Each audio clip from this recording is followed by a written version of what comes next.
오늘 오후의 말씀의 제목은 고난주간의 예수님입니다. 저도 초신자 생활이 있었고 여러분들도 초신자 때가 다 있었지요.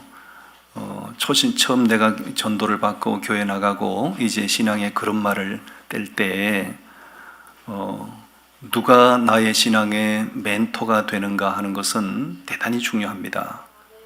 처음 믿음에 출발할 때 어떤 분이 내 신앙생활을 멘토가 되고 멘토링을 하는가 하는 것은 그건 절대적인 영향을 미치게 되는 거예요.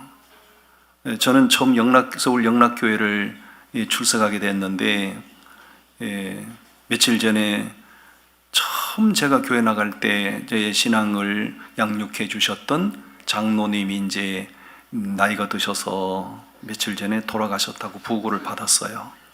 그 장로님이 저에게 늘 기도해 주시고 또 연락을 해 주시고 못해도 늘 격려해 주시고 성경 공부에 대해서 가이드라인을 제시해 주시고 그 장로님이 그땐 장로님이 아니셨지만은 그 장로님이 제 평생의 신앙생활에 길잡이가 돼 주셨던 거지요.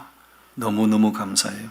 신앙생활 하면서 좋은 멘토를 만나고 지도를 받는다고 하는 것은 정말 중요한 일입니다. 그 어떤 훌륭한 사람으로부터 지도받는 것, 그 어떤 훌륭한 사람을 우리가 모델로 삼고 흉내내고 닮아간다는 것도 중요하지만 뭐니 해도 우리 신앙생활의 완벽한 멘토는 바로 예수 그리스도이신 줄 믿습니다. 아멘. 우리의 영원한 멘토이신 예수 그리스도, 그분은 이 고난주간 한 주간 동안 어떻게 지내셨나, 그걸 우리가 보면서 나는 이 고난주간 한 주간을 어떻게 지내야 하나 도전을 받는 그런 시간이 되시기를 바랍니다. 첫 번째 주제입니다. 36절에서 38절까지 말씀. 주님은 이 고난주간 한 주간을 기도로 고난을 대하셨다. 기도로 고난을 이기려고 하셨다. 이렇게 볼 수가 있어요. 자, 36절로 가서 우리 말씀을 봅니다. 36절을 다 같이 읽어봅니다. 이에 예수께서 제자들과 함께 게세마네라 하는 곳에 이르러 제자들에게 이르시되 내가 저기 가서 기도할 동안에 너희는 여기 앉아 있으라 하시고, 내가 저기 가서 뭐 할 동안에? 기도할 동안에. 오전 예배 때도 저희가 잠깐 그 예루살렘의 지형을 말씀드렸지만 게세마네 동산을 감람산이라고 하잖아요. 게세마네 동산은 예루살렘 성전과 매우 가깝습니다. 그냥 단걸음에 갈 수 있는 짧은 거리예요. 지금도 그 게세마네 동산에 가면 올리브 나무가 오래된 수백 년 된 올리브 나무들이 쭉 이렇게 있고 그래요. 예수님은 마음이 답답하실 때, 마음이 아프실 때, 중요한 일을 결정하셔야 할 때 늘 게세마네 동산에 가셔서 기도하셨던 거예요. 지금 십자가를 앞에 놓고 예수님 마음이 매우 복잡하셨죠. 너무너무 마음이 무겁고 아프셨죠. 그래서 그 게세마네 동산에 기도하라고 하시면서 제자들을 이렇게 말씀합니다. 37절을 보셔요. 37절 말씀 읽어봅니다. 베드로와 세베대의 두 아들을 데리고 가실새 고민하고 슬퍼하사. 뭐았다고요? 예수님 마음 상태가 어땠어요? 너무너무 고민이 되고 너무너무 슬픔인 거예요. 십자가에 못 박혀 죽는다고 하는 것 자체가 견딜 수 없는 마음의 고통이에요. 그래서 38절 읽어봅니다. 38절. 이에 말씀하시되 내 마음이 매우 고민하여 죽게 되었으니 너희는 여기 머물러 나와 함께 깨어 있으라 하시고, 내 마음이 너무 아파서 고민해서 죽을 것 같다. 예수님은 늘 능력을 행하시고 기사와 표적을 행하시고 사람이 도저히 할 수 없는 일들을 엄청나게 많이 하셨던 분 아닙니까? 그런데 이 십자가 사건을 앞에 놓고는 내가 지금 죽을 것 같다. 내가 지금 너무 슬프고 고민이 돼서 곧 죽을 것 같다. 이렇게 말씀하세요. 그래서 제자들을 데리고 가시면서 뭐라고 말해요? 너희는 여기 앉아 있으라. 너희가 옆에만 있어도 내가 마음에 좀 위로가 되겠다. 그렇게 말씀하시는 거예요. 여러분, 괴로울 때 마음을 나눌 수 있는 사람이 옆에 있다는 것은 위로가 되는 거예요. 내가 지금 괴로운 일을 만나서 죽게 생겼는데 이 어려운 마음, 힘든 마음을 아무도 나눌 사람이 없으면 그 고통은 더 배가 되는 거죠. 마음이 너무 힘들 때 힘든 마음을 나눌 수 있는 사람이 옆에만 있으면 그 마음의 고통이 덜어지는 기분이 드는 거예요. 예수님도 그러셨던 거예요. 여러분, 고난주간이 되면 특별 새벽 기도회를 한다, 아니면 작정 금식 기도회를 한다, 철야 기도회를 한다. 나름대로 고난주간을 그냥 밋밋하게 지낼 수는 없고, 나름대로 고난주간의 의미를 부여해서 개인적으로 아니면 교회적으로 특별 행사를 다 하는 거예요. 왜 그렇게 하는 거예요? 그것은 바로 주님께서 제자들 데리고 가시면서 하신 말씀, 내가 지금 슬퍼서 죽을 것 같다. 그 주님의 마음을 헤아리고 주님의 마음을 내 마음으로 여기고 그 주님의 죽게 생긴 주님의 마음에 우리가 동참하기를 원해서 금식도 하고 특별 행사도 하는 거예요. 아멘. 십자가 고난을 바라보시는 예수님의 기도는 아까 기도하셨다고 그랬잖아요. 그 예수님 십자가 사건을 앞에 놓고 기도하시던 예수님의 기도는 형식적인 기도가 아니에요. 절규하는 기도를 하셨던 거예요. 절규. 우리 히브리서 5장으로 가서 말씀 한번 보시겠어요? 히브리서 5장 말씀을 다 보셔요.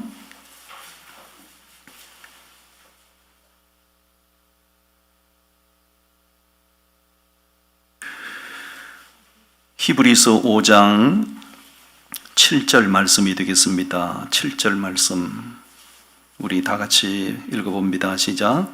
그는 육체에 계실 그때에 자기를 죽음에서 능히 구원하실 이에게 심한 통곡과 눈물로 간구와 소원을 올렸고 그의 경건하심으로 말미암아 들으심을 얻었느니라. 아멘. 그 십자가 사건을 앞에 놓고 예수님이 기도하셨는데 그 기도는 평범한 기도가 아니고 심한 통곡과 눈물의 기도를 하나님께 올려드린 거예요. 마음에 죽게 된 마음, 슬픔이 가득한 그 마음을 통곡의 기도로 풀어내셨던 거예요. 예수님께서 왜 통곡하며 기도하셨던 거예요? 너무 마음이 고통스러워서 견딜 수가 없으니까, 너무 마음이 힘들어서 금방 죽을 것 같으니까 주님 그렇게 기도하셨던 거예요. 누가복음 22장에서는 기록하기를 예수님이 절규하듯이 기도하시니 마치 예수님의 이마에서 떨어지는 땀방울이 핏방울처럼 됐다. 주경학자들이 풀이하기를 너무 예수님께서 절규하듯이 기도하니까 실핏줄이 모세혈관이 터져서 예수님이 흘러내린 땀과 함께 흘러내렸다. 이렇게 해석을 하더군요. 그야말로 십자가를 앞에 놓고 주님은 몸부림치는 기도를 하셨던 거예요. 그런데 어찌 우리가 고난주간이 사순절을 맞이한다, 고난주간을 맞이한다, 그리고 마치 아무 일이 없었던 것처럼 그렇게 이 뜻깊은 주간을 지낼 수 있겠는가? 내가 예수 믿고 구원받은 자라면, 내 안에 예수가 계시다면 우리는 그렇게 지낼 수가 없는 거예요. 우리가 어떤 예수님이 통곡하며 눈물의 기도를 올려드렸던 것처럼 우리가 내 앞에 내가 져야 할 무거운 십자가 사건이 내게 닥쳐올 때, 내가 감당할 수 없는 무거운 십자가가 내게 주어질 때 우리는 불평으로 내 마음을 쏟아낼 것이 아니라 예수님처럼 믿음의 기도하고 통곡의 기도를 올려드릴 때 하나님께서는 이길 수 있는 힘도 능력도 주시는 줄 믿습니다. 아멘. 기도로 고난을 대하셨고요. 두 번째는 오늘 본문으로 돌아가서 39절에서 확인할 수 있는 거예요. 그는 하나님의 뜻에 순종하기를 원하셨어요. 39절 말씀을 다 같이 봉독합니다. 조금 나아가사 얼굴을 땅에 대시고 엎드려 기도하여 이르시되 내 아버지여 만일 할만하시거든 이 잔을 내게서 지나가게 하옵소서. 그러나 나의 원대로 마시옵고 아버지의 원대로 하옵소서 하시고. 아멘. 십자가가 고통스러운 것, 십자가가 얼마나 끔찍한 고통인가는 예수님께도 예외일 수가 없어요. 우리는 자꾸 예수님은 하나님이시고 예수님은 모든 것을 가능케 하시는 분이기 때문에 십자가 지셨을 거야, 그렇게 생각하면 안 됩니다. 예수님은 완전한 하나님이시면서 동시에 우리와 똑같은 완전한 사람이시거든요. 그러므로 십자가가 얼마나 고통인지 예수님은 너무나 잘 알고 계셨어요.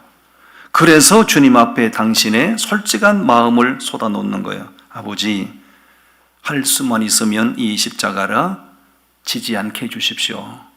이 잔이 내게서 그냥 지나가게 해주십시오 라고 기도하는 거죠.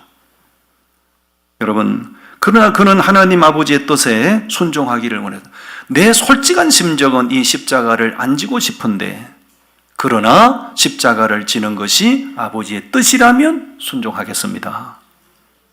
이것이 주님의 마음이었어요. 여러분, 예수님의 순종이 우리를 구원케 했던 것입니다. 당신의 그 고통에 매여 내가 이 고통을 외면했더라면, 그 끔찍한 십자가 고통이 끔찍하여 그 십자가를 외면하셨더라면 우리의 구원이 어떻게 가능했을까요? 우리의 구원은 절대 불가능했을 거예요. 이 끔찍한 고통이지만 십자가 지는 것이 아버지의 뜻인 줄 알고 당신의 아버지 뜻에 순종했기 때문에 그 순종으로 인하여 죄인된 우리가 구원받은 거죠. 아멘. 여기서 우리에게 주는 도전이 뭡니까? 오늘 우리에게 주는 강렬한 메시지가 뭡니까? 믿음은 순종으로 증명돼야 되는 거예요. 자기 감정을 넘어야 되는 거예요. 자기 정서의 벽을 넘어야 되는 거예요. 자기 생각의 한계를 넘어야 되는 거예요.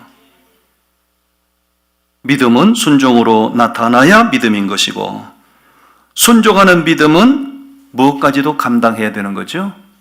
내가 전혀 못 박히고 싶지 않은 십자가까지도 하나님의 뜻이라면 수용하고 받아들이는 것, 그것이 순종이고 그것이 믿음이에요. 할렐루야. 우리가 하나님 말씀에 순종하지 못하는 이유가 있어요. 자꾸 자기 감정선을 넘기 싫은 거예요.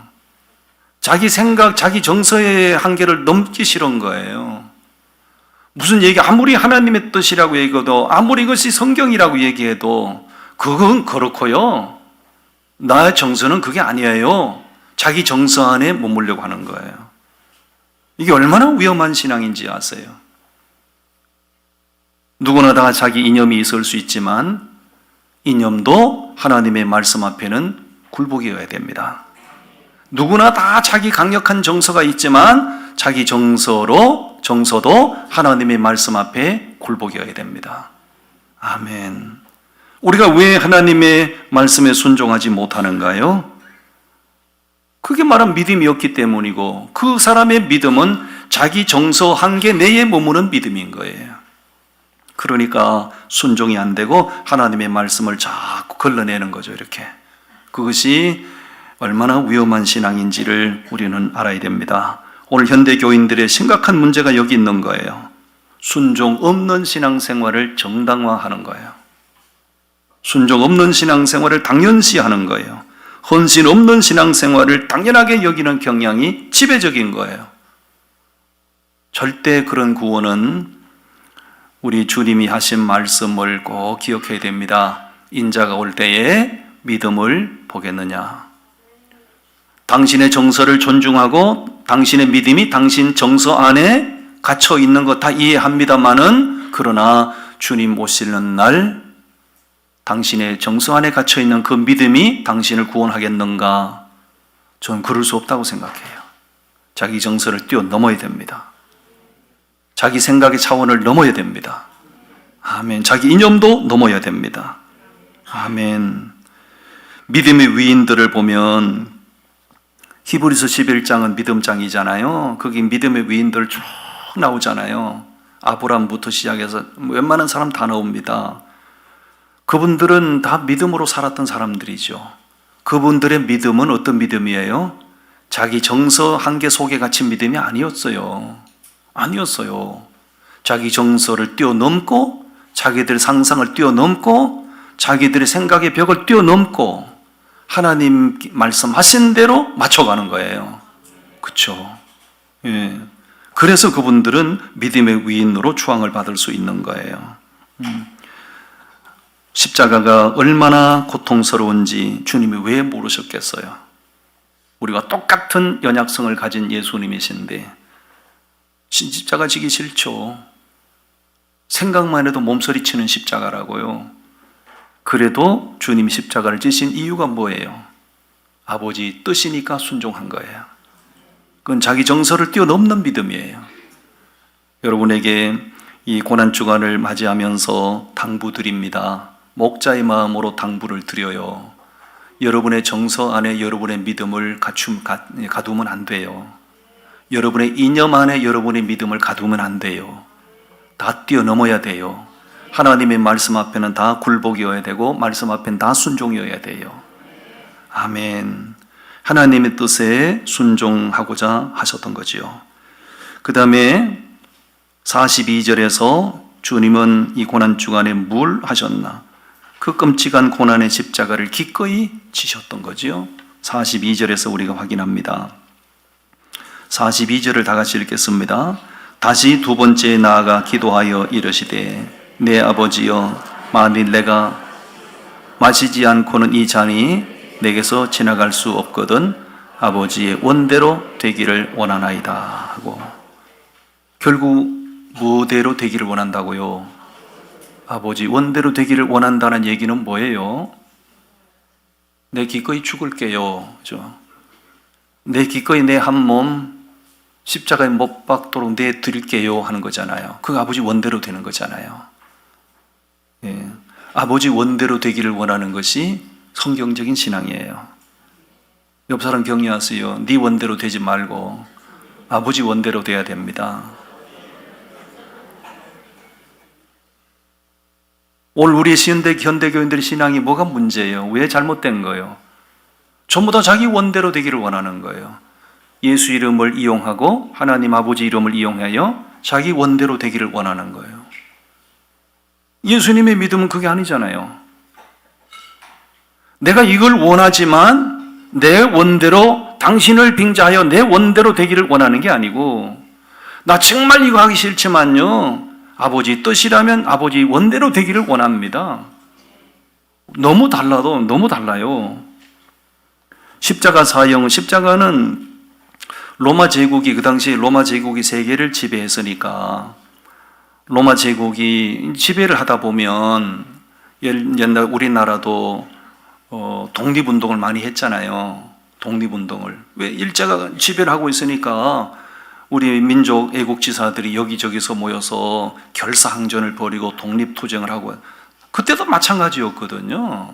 로마 제국이 지배를 하고 있으니까 피지배국가 국민들이 결사항전을 다지고 민족 해방, 민족 독립운동을 다지고 하는 거잖아요. 그러나 그런 운동이, 독립운동이 일어날 때 그 민족을 지배하는 로마 제국은 어때요? 더 강력하게 그런 운동을 제재시키는 거죠. 예를 들면, 다 뉴스를 통해서 보셨겠지만 북한의 김정은이가 자기 체제에 반하는 행동을 하는 사람들은 그러다가 재판 절차도 거치지 않고 막 적결 총살령을 시키잖아요. 총살령을 시킬 때 그 앞에 누구를 다 배석시키나요? 다 보셨잖아요. 자기 가족들, 어린아이들까지 다 배석시켜 놓고, 그 다음에 권력자들 전부 다 배석시켜 놓고 다 앉혀놓고 그 앞에서 곡사 풀어 쏘는 거예요. 왜 그렇게 하는 거예요? 너희들도 까불면 이렇게 된다고 보여주는 거 아니에요. 누구든지 체제에 반하는 행동하면 너희도 저렇게 처형당한다는 걸 보여주므로 완전히 체제에 반하는 행동을 할 수 없도록 만드는 거죠. 로마 제국도 마찬가지거든요. 여기저기서 독립운동을 일으키고 해방운동을 일으키니까 그 민족을 지배하고 있는 로마 제국 입장에서는 이런 운동을 아예 하지 못하도록, 그래서 그런 사람들은 십자가에 못을 박아서 죽여버리는 거예요. 끔찍한 거죠. 근데 로마 제국이 자국민들에게는 어떤 흉악범도 십자가 처형을 안 시켰어요. 피지배 국민들에게만 이 사형 제도를 적용했던 거예요. 십자가 처형은 정말로 끔찍한 거지요.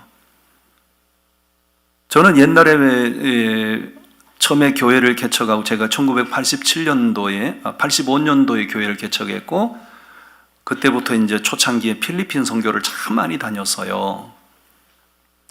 필리핀 저 민다나오 같은 데 가면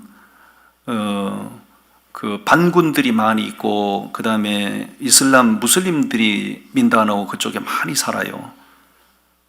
근데 필리핀에 가면 이제 부족들이 많거든요. 부족들마다 이제 이 고난주간이 되면 실제로 나이 30된 건장한 청년들을 자원 모집을 해가지고 실제로 이 팬티 한 장만 딱 입히고 실제로 십자가에 못 박는 행사를 해요. 실제로. 근데 참 놀라운 거는 자기가 십자가에 못 박히기 위해서 신청을 하고 100명 이상이 줄 서 있는 거예요. 십자가에 못을 박아서 그렇게 메고 행진하는 거예요. 그렇게 하는 것이 주님께 대한 그 열정, 주님께 대한 충성이라고 생각하는 거죠. 근데 그거 주님이 원하는 게 아닙니다. 그 십자가는, 십자가에 못 박혀 죽는 그 처형은 주님 당신이 한 번 받으신 것으로 끝이에요. 그럼 우리는 무슨 십자가를 지고 가야 되는가? 우리는 그런 십자가를 지라는 게 아니고 자기 몫에 태인 십자가를 지고 가면 되는 거예요. 아멘. 여러분, 예수님을 믿는 사람들은 누구든지 다 크기에 나름이고 무게에 나름이겠지만은 자기 삶에 자기 몫에 태인 십자가가 없는 사람은 없어요. 자기 십자가 없는 사람은 없어요. 어떤 사람은 말썽 부리는 자식이 자기가 지고 가야 할 십자가인 거예요. 어떤 사람은 맨날 말 안 듣고 속삭이는 남편, 영감님이 자기가 지고 가야 할 십자가예요. 어떤 사람은 말 안 듣고 따박따박 대드는 며느리가 십자가예요. 어떤 사람은 몸에 지병을 안고 힘들게 살아가는 사람들이 있어요. 그것도 자기가 지고 가야 할 십자가예요. 십자가는 다양하고 자기 십자가 없는 사람은 없어요. 옆 사람하고 조용히 물어보세요. 들통 안 나게. 대개 십자가는 뭐예요? 이렇게 물어봐요. 십자가 없는 사람이 없습니다. 저한테 물어보세요. 목사님, 십자가는 뭐예요? 저는 십자가가 있을까요? 없을까요? 천지백갈입니다, 여러분. 저도 제가 그 지고 가야 할 십자가, 제가 감당해야 될 십자가가 억수로 많습니다. 그렇지만 내 몫에 태인 십자가이기 때문에 그거는 내가 불평한다고 될 일이 아니고 십자가를 인정하고 내 몫에 태인 거니까 그 십자가를 감당할 수 있는 믿음을 달라고 기도하는 거죠. 아멘. 주님은 고난의 십자가를 기꺼이 지셨다고요. 여러분, 이 고난 주간을 맞이하면서 날 위하여, 죄인된 나를 구원하기 위하여 진짜 끔찍한 십자가를 지셨던 그 주님을 생각하고 내가 그 십자가를 지는 심정으로, 내가 그 십자가에 진짜 못 박히는 그런 심정으로 자기 몫에 태인 십자가 지금까지 불평했다면 이제는 믿음으로 수용하고 그 십자가를 감당하고 갈 수 있도록 믿음을 구하세요. 그러면 하나님께 때가 되면 그 십자가를 벗겨지게 하시는 날이 올 겁니다. 이제 오늘부터 한 주간 동안 고난주간이 우리가 시작이 되는데, 이 고난주간 때는 평소와 달리 믿음의 의지를 발동을 시키시고 평소와 달리 주님과의 관계를 더 밀착시키시고 그런 뜻깊은 고난주간이 되시기를 주님의 이름으로 바랍니다. 기도하겠습니다. 하나님,